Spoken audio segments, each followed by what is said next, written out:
wrote this video, so I already know the disappointing facts, and I'm going to share those with you right now. The average salary is $62,088 according to the Bureau of Labor Statistics of Q1 2025.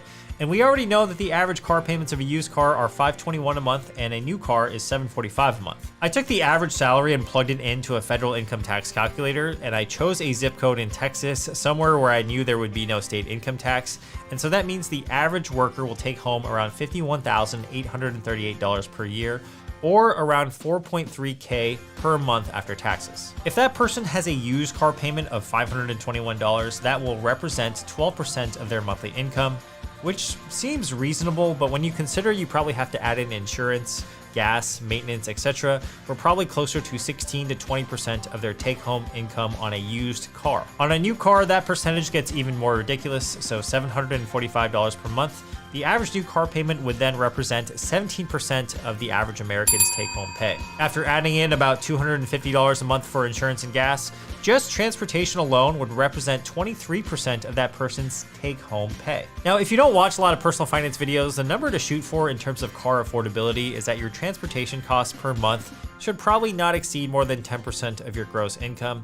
That's not always realistic, but that's what you want to shoot for. Now, of course, I was using take-home pay in those examples, but if we were to compare the new car payment total with the average person's salary of $62,088 on a gross basis, the car payment still represents 19.2% of their gross income, which is still basically double what the affordability rules suggest. Now, just when you thought that was bad, those are the car payment numbers for someone with a credit score of around 660 and up, so these are prime or super prime customers. If you are someone with a credit score lower than 660, your payments are going to be higher and your interest rate may not be as good either. So what are these forces contributing to so many people becoming car poor? Is it their own decision, or are there other factors? The first thing that we need to understand is that it's way easier to fall into the trap of being car poor because car debt is unregulated compared to mortgages. When you get a mortgage, the bank scrutinizes every dollar that you earn and spend, and they'll typically only approve you for a mortgage where your total monthly housing payment, including taxes and insurance,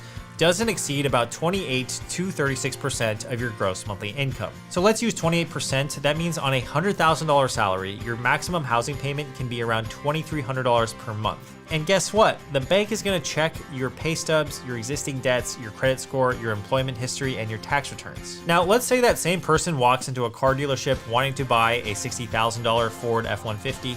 The dealer might just approve them right there on the spot with just a driver's license and proof of income. No one calculates whether a $900 monthly car payment plus insurance, gas, and maintenance makes sense